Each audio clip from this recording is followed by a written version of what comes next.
Welcome to சோலை சாய் சமையல். இன்றைய வீடியோவில் ஒரு வித்தியாசமான டேஸ்ட்டில் சட்னி தான் ரெடி பண்ண போகிறோம். நம்ம சேனல்லையே 13 வகை சட்னி போட்டுக்கிறோம், ப்ளேலிஸ்ட்டில் கொடுத்துருக்குறோம், போய் பார்த்துக்குங்க. வீடியோவை ஸ்கிப் பண்ணாமல் பாருங்கள். இது ரொம்ப ஹெல்த்தியான சட்னி. வாங்க வீடியோக்குள்ளே போய் எப்படி செய்கிறதுன்னு பார்க்கலாம். 4 கப்பு வேர்க்கடலை எடுத்து வச்சுருக்கிறேன். வறுத்த வேர்க்கடலை தான். நீங்கள் வறுக்கலைன்னா வறுத்து போட்டுக்கோங்க. இந்த மிக்ஸி ஜாரில் போட்டுக்கோங்க. 4 கப்பு பொட்டுக்கடலை, இதையும் போட்டுக்கலாம். அடுத்து நம்ம வதக்க வேண்டியதெல்லாம் வதக்கி வச்சுக்கலாம். கடாயில் 1 ஸ்பூன் நல்லெண்ணெய் ஊற்றிக்கலாம். எண்ணெய் காஞ்சிருச்சு. 1 டேபிள் ஸ்பூன் தனியாக போட்டுக்கலாம்.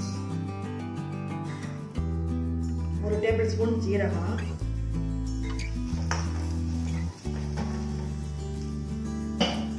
இதுலேயே 2 மிளகா உடச்சி வச்சுக்கிறேன், பச்சை மிளகா, இதை போட்டுக்கலாம்.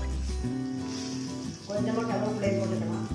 இதில் கொஞ்சமாக புளி எடுத்து வச்சுக்கிறேன், அதையும் போட்டுக்கலாம்.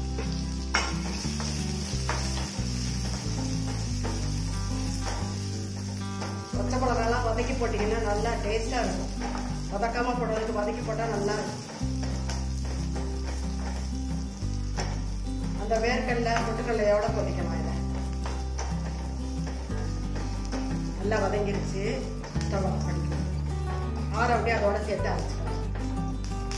நம்ம வதக்கி வச்சிருந்த பச்சை மிளகாய், தனியா, ஜீரகம் எல்லாத்தையும் இதிலே போட்டுக்கலாம்.